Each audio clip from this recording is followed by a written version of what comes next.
Good evening, everybody.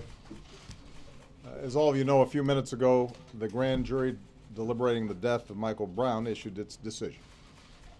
It's now come that either way was going to be subject of intense disagreement, not only in Ferguson, but across America. So I just want to say a few words suggesting how we might move forward. First and foremost, we are a nation built on the rule of law. And so we need to accept that this decision was the grand jury's to make.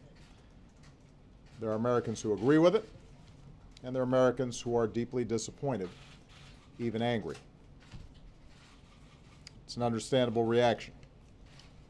But I join Michael's parents in asking anyone who protests this decision to do so peacefully. Let me repeat Michael's father's words. Hurting others or destroying property is not the answer. No matter what the grand jury decides, I do not want my son's death to be in vain.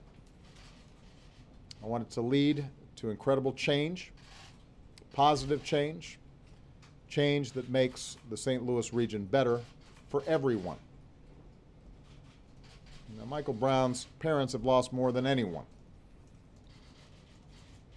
We should be honoring their wishes. I also appeal to the law enforcement officials in Ferguson and the region to show care and restraint in managing peaceful protests that may occur.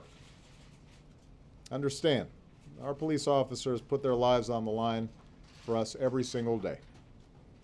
They've got a tough job to do to maintain public safety and hold accountable those who break the law.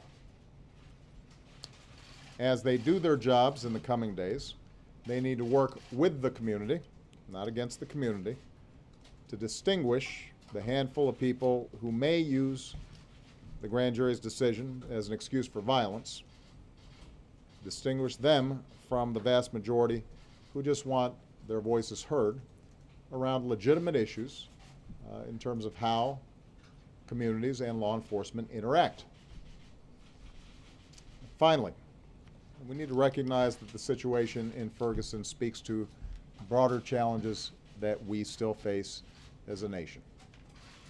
The fact is, in too many parts of this country, a deep distrust exists between law enforcement and communities of color. Some of this is the result of the legacy of racial discrimination in this country. And this is tragic because nobody needs good policing more than poor communities with higher crime rates. The good news is we know there are things we can do to help. And I've instructed Attorney General Holder to work with cities across the country to help build better relations between communities and law enforcement. That means working with law enforcement officials to make sure their ranks are representative of the communities they serve. We know that makes a difference. It means working to train officials so that law enforcement conducts itself